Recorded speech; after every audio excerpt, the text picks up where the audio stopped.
have noticed more and more people are becoming content creators, which is great, but not a lot of them are monetizing well.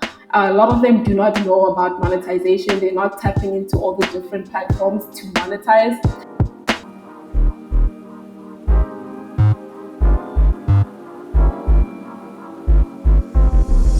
Hi everyone, welcome to the No Money More Plants podcast. I feel like I'm in the presence of a celebrity with today's guest. We're talking to Lerato Bambo. She specializes in search engine optimization and she's the owner and founder of Lerato B Group. And more recently, the creator and host of Unpack Podcast, which is a podcast talking all things property. Welcome to the show, Lerato. Thank you. Thank you so much for having me. I'm so excited to be here because I'm always on the other side interviewing people. So I'm really excited to be a guest. Oh, that's great. Please introduce yourself to our listeners. I gave a brief overview, but I feel like you are gonna be better at like explaining exactly what you do and who you are. Okay, so my name is Lerato Bambo. Most people know me as Lerato LB because that's my social media handle. I am a digital marketing strategist. I studied a bachelor's in marketing and then I've done four other courses. I specialize in search engine optimization. My company helps small businesses improve their visibility on the internet. So apart from doing all of that, my day job, I also have a podcast. It's called the Unpack Property Investment Podcast. I started this podcast a year ago. So it's literally 374 days. I calculated yesterday. You. And the reason I started this podcast is because I was purchasing a property in South Africa. So I have two other properties in other countries because I've been living abroad for the past years, couple of years. So I was purchasing my first SA home and I was trying to figure out how it works, how it's different from doing it in the US. And I could not find any information that was easy to understand because everything was just in this jargon where I had to Google every single term. So I was Yeah. just like, okay, I'm going to create a platform where I explain to people what I'm going through in the most simple, most understandable way that as a person who knows nothing about property, I would be able to understand. So that's how I started my podcast, and it's been a year now. Oh, that's great. I really enjoy I found you looking for property podcasting. So it was really helpful for me as well. And I know in your podcast episodes you talk to a few people who are buying into South African property and also who are buying elsewhere. What do you think are the major the big differences between buying, for example, in the States, you said you have a properties elsewhere versus South Africa? So, when it comes to buying property in SA, for me, one of the biggest challenges was funding. So, in South Africa, unless you have a full time job or you have a business that's making a lot of money, stable money, then it's really hard to access funding from financial institutions. Where in other countries, it wasn't as difficult. So, for somebody who is buying in SA, I would highly recommend having a full time job, which I guess lately most people are starting their own businesses and working as freelancers. Mm. You can still purchase a property. It's very difficult to find somebody to fund you. And also, there's a lot of paperwork involved. But definitely for me in SA, my main challenge was finding a bank that will agree to pay, like give me a mortgage. Because remember, I was working in the US and then I left the US and I was working in Ireland. And then I came home. Well, I didn't really come home to purchase a property. I just came to visit and I ended up buying one. But Yeah. that's another topic. So Mm. definitely the way of doing things in SA, the processes kind of take longer. And it's kind of expensive as well in SA compared to other countries. So yeah, those were some of my Really? challenges. Yeah. I would definitely think that it's so much more affordable. Like land seems cheaper or yeah, than I mean people in like when you look at New York, people who are showing their apartments, most of them are like I am renting. So you think that it's cheaper to live here. So in South Africa, well, it depends. So remember, in America, people earn in dollars, and in South Africa, we earn in rand. So in South Africa, if you bring dollars in to buy a property, then it's cheap. But for the Okay. average South African who's earning in rands, it's really not cheap compared to the US, where people who earn in dollars there are most likely, if you have a stable job and you're doing well, you can qualify for like a one-bedroom apartment, depending on the city and the state as well. But in SA, not a lot of people have access or the means to just walk into a bank and apply for a home loan compared to the US. Hence, I'm Mm. saying that side, it's less complicated in terms of like the paperwork, and also based on the earnings of what people make that side, it's also achievable. Like you could purchase a property if you have a job compared to SA, where there's people who work for years and they just never reach that Yeah. amount or make enough to be able to purchase a property. So I found it to be very expensive in SA. And I was actually having this chat with a friend of mine who lives in Dublin. In SA, yes, it is cheap if you're bringing in foreign currency. So that's just another main thing to remember.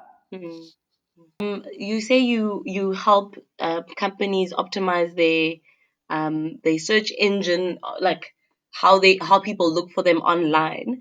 Did you think that, like, doing this for you for your own podcast, did you find that you could do the same? Because I found it very easy to find your podcast, and I'm actually finding it very difficult to find other podcasts that are basically South African, especially South African Yes. podcasts. I'm finding it difficult to find those. Yeah, so when it comes to podcasting or literally anything on the internet, you need a good search engine optimization strategy. So for me, because that is my day job, it was not a challenge for me to set up a podcast and reach 100,000 downloads in 12 months. So the Yeah. most important thing for somebody who's setting up a podcast, my advice is definitely invest in search engine optimization. So you don't have to hire somebody if you don't have a big budget, but you can start learning about how to optimize your title. So, for example, you need to figure out what people are searching for in related to your niche or your business or your brand or your podcast topic. And then make sure that you create content based on what people are searching for. Because the reason people search for things is because they want help. And you want your podcast or your website or your business to offer them help while you also make money, because a podcast is a great tool to make money. So make sure that your titles, your podcast descriptions, they all have keywords that people are searching for. And your podcast episodes also give value and help people with whatever issue they have in related to your niche or whatever information they might be searching for on the internet that is related to your niche. So that is, in SEO terms, it's called keyword research, where there are Mm. different tools where you can go in and search for what people are searching for in different countries, different locations, different months, because there's also seasonal content or seasonal, what do you call it, seasonal searches. So it kind of depends on what your needs are. But in terms of my podcast, that's pretty much what I focused on, because I noticed a lot of people, they start businesses, because a podcast is a business at the end of the day. Mm. So people start We would all businesses think and it's a then hobby, but yes. no, it's a business, because there are people who are making six figures off podcasts. It's mostly like Americans and Europeans because there it's a big deal. But in Mm. Africa, it's growing slowly. It's getting there because I see more and more people coming out with podcasts. But one thing I do notice about podcasters in Africa in general is that people do not know how to monetize or grow their audience. So hence I started a community. It's called the African Women Podcasters Network. So it's for African women who want to become podcasters or already have a podcast. And it's a website and a Facebook group where we answer people's questions and we help them. But it's pretty much just a community with tools and resources. And every week I have a weekly live where we talk about a specific podcasting topic. But a podcast is definitely a business, and it's important to treat your podcast like a business from day one. Yo, this has been a live show. Like, when you're like, I just got schooled. Thank you so much. I did not see it as a business. So that's like number one. Number two, in terms of making money of it, I honestly didn't think, like, that's what I wanted to actually ask you. One of the questions I wanted to ask you, like, do you actually make money from the podcast? Who is actually, because I can understand you can have advertisers, like, Mhm. you can advertise. Like in the podcast I listen to, like they'll be like, "Oh, sorry to disturb your listening." So I can understand that part, but I just don't understand how else you can make money from the podcast. Do you want to just give? I know people should go to the Facebook page and should go to the website, but do you want to just give us like, Yeah, um, so yeah, a podcast is just like a website. So, okay, this is what I teach because I have a course. If you go on my website, you'll find all the information about monetization and monetizing your website. So, basically, your podcast is a platform, it's a tool, it's like a radio station or a magazine or a TV channel, right? So, mm, you can make money in various ways using a podcast. So, the most common one that people know about is sponsorships, which you just mentioned. This is when a company pays you and you mention them. It's called a mid-roll ad, which you play or like record mid-roll, mid the podcast or before the podcast, or pre-roll or after the podcast. So there's different types of ads. So that's the first one and the common one that people know about. But also that's also the most difficult one because yes, you can have people approach you and ask to be a sponsor on your podcast, but in reality, you're not going to find sponsors every single week or every single day that you release your podcast. So mm, sponsorships are great, but they're not the only way to monetize a podcast. Another way that I monetize my podcast is through affiliate. So affiliate marketing is when you recommend services or products of a specific brand and you have an affiliate link. So every time somebody goes on my website and they click on that link and they make a purchase, I earn a commission. So that's how okay, most of my websites actually make money through affiliate marketing because there's different companies selling different things where you can earn. So I have another client who we do SEO for. She has a podcast where they teach different languages and she makes a whole lot of money, like a whole lot of money, like tens of thousands every month from just affiliates because people are buying these courses, they want to learn new languages. And then from after affiliate marketing, that is not the only way to make money from a podcast. Another thing that I always emphasize to creators is the importance of having your own website because right now, yes, you are creating content, you're putting it up on your podcast hosting and it's going off to Spotify, Apple, and whoever. But at the end of the day, you also need your own website because this is social proof, number one. Number two, it increases your visibility. And number three, you can sell ad space on your website. So apart from people who pay for ads on your podcast, you can also get advertisers on your website. And if you don't get yeah, advertisers, you can just sign up for an ad network. So ad networks are companies like, you know how on YouTube all these yeah, ads play while you're watching videos. All those YouTubers are part of an ad network. It's called Google AdSense. And to be honest, Google AdSense isn't that great for bloggers because they don't pay you that much. But there are other ad networks like Mediavine. Oh, why can't I think of any? Mediavine, She Media. It's like all these ad networks where every time somebody clicks on your website and they view the ads on the sidebar or in between your articles, then you make money. So these kind of companies work on a CPM model. So it's a cost per 1,000 clicks on your website. So for example, with my travel website, I was getting between 80 to 100,000 clicks a month. And that website was generating a lot of money for me in terms of just the ad networks.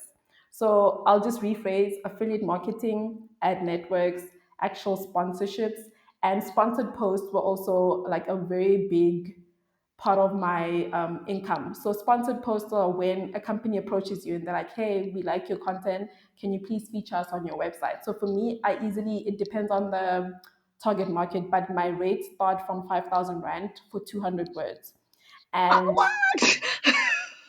because What? the You thing know is, something? That's somebody's like monthly salary, like no, so in let me South explain to Africa. you how websites work. So with your website, Yeah. the more traffic you get, the higher your domain authority is, the more you can charge. So the great thing about owning your website is that you own the content and you have control. So it's not the same as being an influencer or a creator who focuses just on social media or like Instagram, for example. Because I've noticed a lot of people Mm, focus just on Instagram And that it's great, I guess, because people make money from posting pictures and advertising stuff on Instagram. But it's even better if you have your own website, because what happens tomorrow if you wake up and your Instagram account got hacked? Because that happened to a friend of mine. Yeah. Then you lose all your followers, you lose all your revenue. Unlike if you put all your work or effort, or like 80% of your efforts into your own website, you focus on SEO. SEO as well. If your website SEO is done correctly, that means you get organic traffic. That means you are not paying for ads on social media or Google. It's just people typing in keywords and they find you. Yeah. So investing in SEO is a great thing to do as a creator because it brings you organic traffic. And with that organic traffic, you can use it to monetize. So yeah, but in terms of my podcast, I monetize through ads, I monetize through affiliates, I monetize through sponsors, and I also monetize through coaching because my business, as I mentioned earlier, it's a SEO agency. We're an SEO boutique. We help people increase their visibility. So people come to me and I help them from setting up their websites to making sure they appear on Google for different search terms. So I do that as a coaching thing. I do like 2 days of coaching a week and people pay for that as well. So I add that to my like business income because I do get most of my customers on through my podcast or they find me on my website. But yeah, that's pretty much how I make money from my podcast. That is amazing. I think a lot of people are going to be wanting to, because a lot of people have started going into like a creative um, business of sorts. Um, I think a lot of people want to get that kind of coaching that you are saying you can offer. What is your podcasting process though? Like, how do you decide what guests to have on? How do you edit? Do you have somebody editing for you? Because clearly you are a very busy woman. So I don't think you have time to be sitting. I don't know what is So your process I like? had somebody who was editing for me, but I like canceled the contract. So and now I edit myself. But okay, I'll You explain why. So firstly, my podcasting process. I have 10 episodes per season. My episodes are all 30 to 40 minutes long. So the reason I decided to do short 1 week episodes is because I personally listen to a lot of podcasts. So I listen to different podcasts on different topics, mostly like investing, financing, because that's something I'm really interested in, and expat living for people who live abroad and work abroad, because I'm also like one of them. So with my podcast, I try and find guests who I think will add value. Because for me, the whole reason or why I actually started this podcast was because I wanted to document what I was going through and everything I was learning when I was purchasing my first home in South Africa. So that's why I started the podcast. And I've been sharing things I've been learning along the way. And I occasionally invite people to come and share their investing stories and strategies they use in different countries. Because investing in property is one of those things where anybody can do it, but most people think, I don't have money, and they don't know where to start. And you don't need a lot of money because there's so many other resources where you could literally start investing with as little as like 1,000. But anyway, my podcasting journey, I mean, or like my structure rather, I start by thinking up topics. So I like come up with ideas and I write them all down. And then I go into my keyword research tool and I search all these topics to see, okay, so which ones are people searching for? Which ones are what? people not searching for? Because there is That's no not point. how I thought you did it. I No, thought you were like, there this is is how no I point. feel. There is no point in writing a blog or making a podcast episode that nobody's searching for. Because yes, you'll have 20,000 podcast episodes, but if nobody's searching for those topics, then you're not going to get the clicks. And that's what you want. Yes, you want to add value to people's lives, but you also want the clicks. So that's what I do. Come up with ideas, search for keywords and see, okay, who's searching for these keywords? How many searches in the past 30 days, popular countries, and stuff like that. Then I make my list of the 10 episodes for that specific season. Like right now, I just finished recording season 4 and we're going live next week.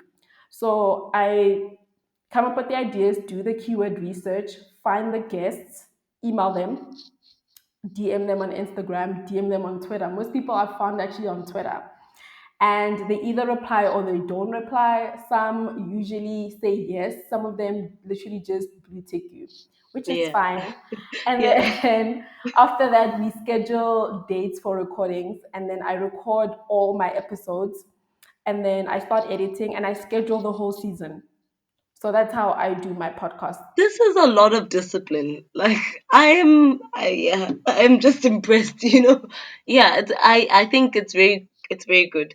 What I do worry about, there's a video that I watched, and I mean it's different with podcasting, but with YouTubing, right? Hmm. I find that these people who do like batch videos, like they'll record on one day.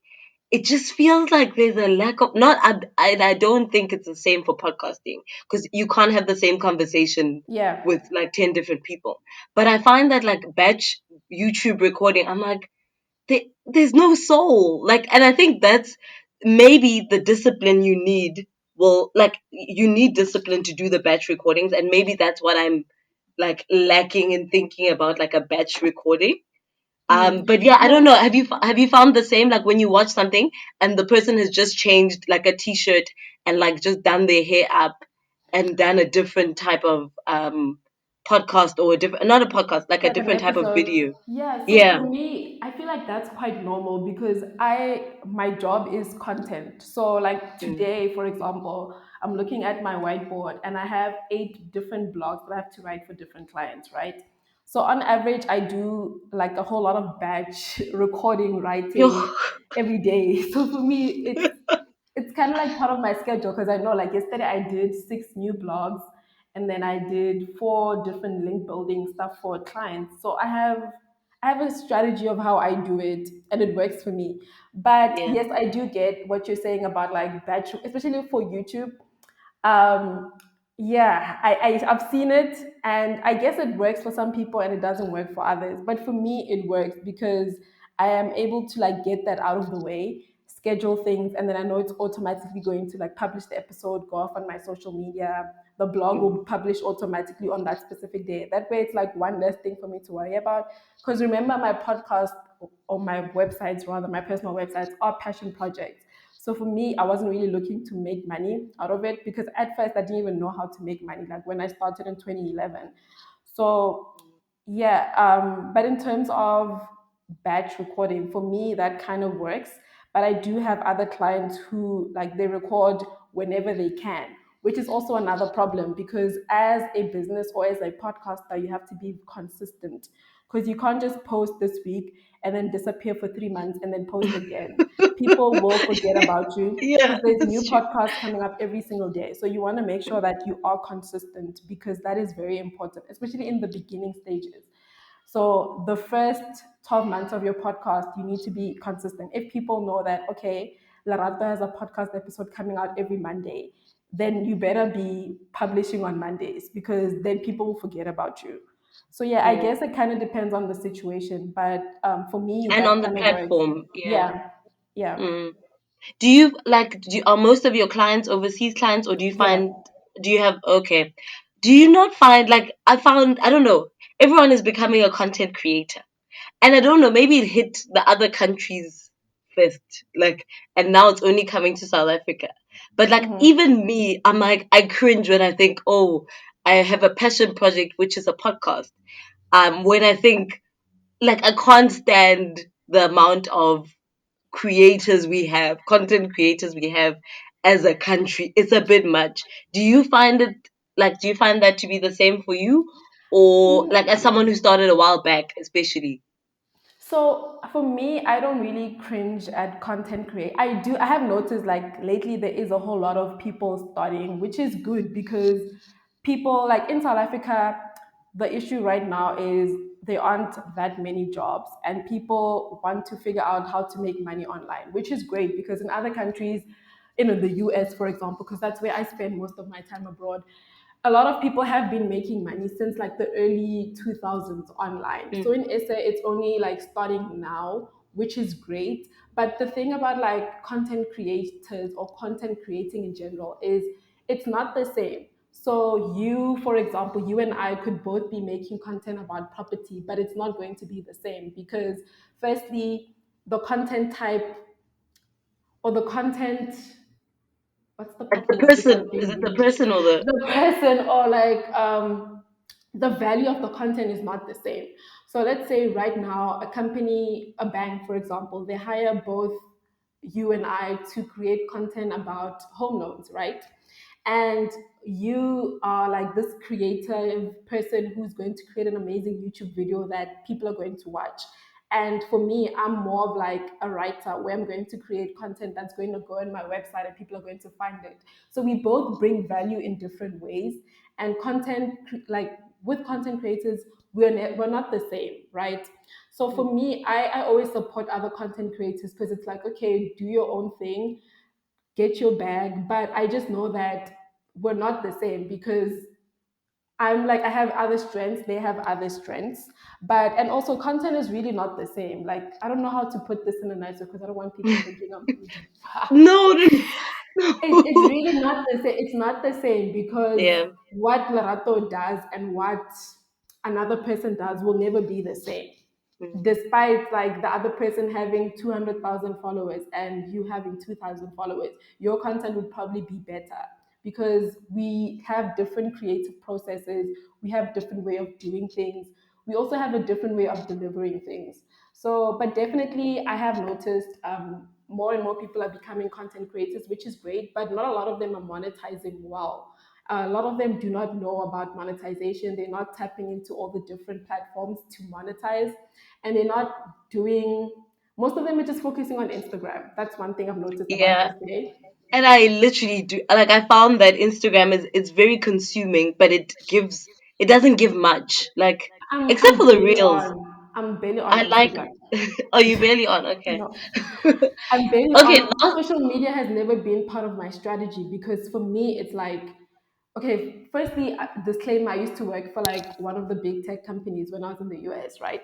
So for me, I understand how, yes, these companies need you to post because that's how they make money. So people are paying for ads. They need us to like post there or like be active because that's pretty much how they make money from ads, people seeing the ads and everything that's happening behind the scenes.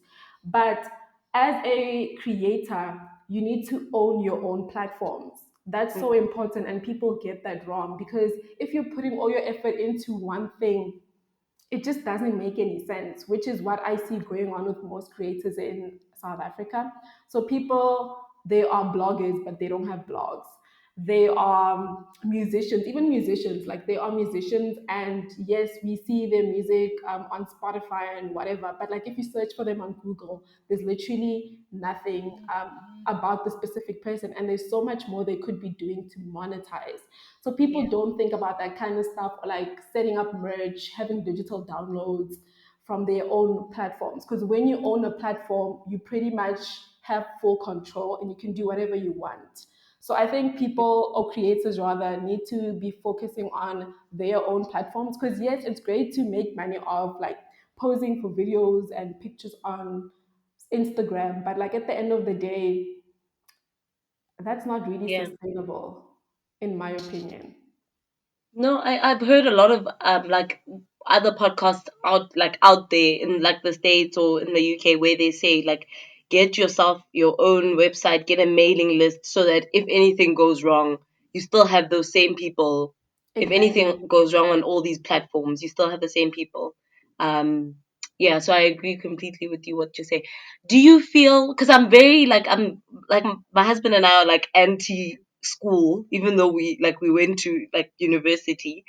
Do you feel like your degree, well, you've used it quite a lot, but do you feel like your degree is really paid off um in the work that you're doing now? Yeah, definitely. Because so I studied my degree in marketing, right? So initially, I was not going to go to university. I was going to take the year off and decide what I wanted to do. And then my mother was like, "No, that's not happening." And then I ended up going to university, which I don't regret because I feel like I've learned a lot in school. In school, it's mostly like you just learn about terms and stuff like that. But like when you Mm, actually go out and you start running a business or working at a startup or working at anywhere, that's when you start putting all of that knowledge into use. So for me, like right now, you'd be having a conversation with people and they'd be mentioning terms that you learned about in school that probably, like if I didn't go to school, I would not know that. So I think even if you do choose to like not get a degree or a qualification or something, there's so many other ways for people to learn these days. It's not the way it used to be like back 20 years Yeah. ago. So you can like do online courses. There's a lot of free online courses. You can go on YouTube. YouTube has the answer to everything. When I Yeah. have a problem with certain things, I just go on YouTube and I like search there and I find it. But basically, for me personally, school kind of helped because it helped me get my full-time job at a tech company in the US. Because if I didn't have my degree, then I wouldn't have gotten that. And then I wouldn't have been exposed to how things work in the US. I wouldn't be able to have like a property there and a network there. So I feel like for me personally, it helped. But I know there's other people who don't go to school at all and they do well. So I guess Yeah. it's different for everyone. And do you think your 9 to 5 helped you have the discipline that you have now in your business? Definitely. Yeah, definitely. Yeah. Like there's something about working because right now, so since I've left corporate in 2019, so I've left corporate in 2019. And then ever since that's when I started like, because I was already a freelancer, but it wasn't really a business. It was more like, okay, I get a job every now and then. But now it's like a whole business. Like we have systems set up, there's people working for the business. So you learn a lot when you work full time, right? Mm, Especially at a startup because I worked full time for like a big corporate and then I left and I went to go work at a startup.